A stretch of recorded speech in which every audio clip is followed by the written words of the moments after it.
Well, looks like Blake lost one of her dragons. Daily Mail came out with this article very conveniently. I wonder who told them to write this. Taylor Swift is in some trouble and it seems she feels she's being used again. This seems to be a reoccurring thing with Taylor, but let's get into it. By now you've probably seen the text messages between Blake and Justin Baldoni. I mean, his lawyer just dropped a website with all the receipts. And you probably remember this specific text message, but I'm gonna read it to you anyways, just so it makes sense as to what I'm talking about. So Justin replies to Blake saying, "Great, also working on the rooftop scene today. I really love what you did. It really does help a lot. Makes it so much more fun and interesting. And I would have felt that way without Ryan and Taylor." And of course, Blake replies, "If you ever get around to watching Game of Thrones, you'll appreciate that I'm Khaleesi, and like her, I happen to have a few dragons." So she's referring to her husband, Ryan, and Taylor Swift as her dragons. Well, Taylor is not happy about this. She does not want to be one of Blake Lively's dragons, okay? She's saying she had no part in this, right? She's saying that Blake is just using her, but she's not denying that she spoke to Justin. She's just saying she walked in on this meeting and Justin was there. I find this very interesting because she was involved with this movie. And it's there. She's credited. Blake herself has said that Taylor was very helpful during the process of making this movie. She was with me on this experience the whole time, all throughout it. So like she really lived this with me. Yeah, she was, she's a person who shows up for you. And I'm so grateful to have that love and that support. The other thing is that Blake doesn't deny it, right? The text messages, she doesn't say, "Justin, I don't know what you're talking about. Taylor just happened to be there. She didn't come there to like pressure you." I don't know. It's questionable. I mean, again, I don't know, but it seems as though that whether she had just walked in or she was there, she did insert herself in this conversation between Blake and Justin. But remember, this is Blake's children's godmother, right? She's not going anywhere. Taylor's not going anywhere. I think her publicist is probably trying to save her from all the legal aspects of this case. Maybe Taylor's trying to hang on to her good girl image. Taylor likes to consider herself a girl's girl, but if that were the case, she would totally say, "Yeah, I'm one of Blake's dragons. I've got her back." But I don't blame her for saying otherwise. She's doing this because she doesn't want to be deposed. She has to look out for her own career, right? And unlike Ryan and Blake, she has star power. She can drop any article she wants, right? And get out of this mess if she wants. And here's another instance where Taylor uses her star power. Blake used Taylor's song in her movie. It is alleged that Taylor Swift then recognized that the composer is someone that was once mean to her, so she tells Blake to get rid of the composer because it's either her or that composer. And Sony does this. Sony fires the composer to keep Taylor's songs. This is all allegations. However, the composer was fired and Taylor's songs were used in this movie. So there was like a week of recording left on Deadpool, and I suddenly get a text from Blake, and she sent a little video saying, I'm doing this thing, need a score. Can you deliver it in a week? And I said, I don't think a week, but maybe 3 if we have 3.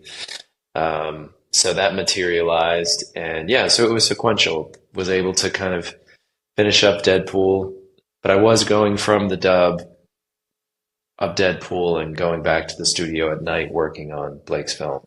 So in a it week, was a little nutty. Well, it ended up being about a month. I have to wonder. I mean, no interest in dishing, but was there a composer before that or did they just one day wake up and say, "Oh, you know what we need? A score. Call that guy who's doing my husband's movie. Maybe he has time." I mean, how do you end up getting a call with we're in that kind of a pinch, unless I kind of guessed correctly? Yeah, I think probably it was a scenario of a last second replacement. And I can see Taylor saying that. Yeah, it's either me or that composer. That person was not nice to me. Get rid of them. But moving on, Taylor says she never had a part in casting the young Lily Bloom character, but the actress herself, Isabella Ferreira, said that she did. So why is Taylor denying this? I don't know. I hear that Taylor may have had some influence in getting Yes, she did. Yeah, I know. I don't even know if I'm meant to be saying it, but I'm saying it. Yeah, she was a helpful part of the process of the audition, which I found out later after I got it, and that rocked my world. It seems Taylor is trying to paint her own narrative by making it out to be that she was used, but if what I mention is true, then Taylor wasn't used. Her involvement was by choice, her own choice. I also find it interesting that the casting of young Lily Bloom was March 21st, 2023. And then Justin posted on April 19 of that same year that they found their young Lily Bloom, Isabella Ferreira.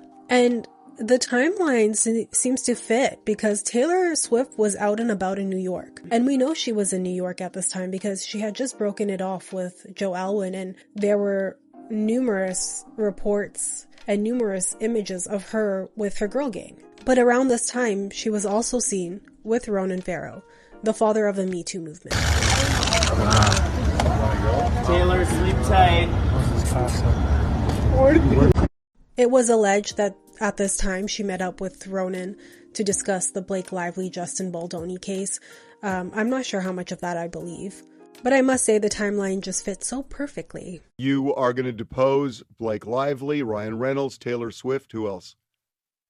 Well, I don't know that we're going to depose Taylor Swift or not. Really? I think that's going to be, probably a game time decision. I don't know that decision's been made, but I can tell you this: there's anyone that reasonably has information that can be that can provide evidence in this case is going to be deposed. I mean, that's for Taylor sure. Swift. She was there for that meeting. She was there for that meeting.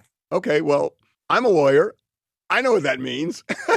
and that's why I'm just thinking that even when you take Blake and Ryan out of it in terms of how they personally feel about it all, I mean, to say that we're going to put Taylor Swift in the middle of this whole thing, I think they are going to do everything they can to avoid going to court, because the last thing they want is to have their friend, the biggest star in the world now, sitting on a stand being grilled by Brian Friedman.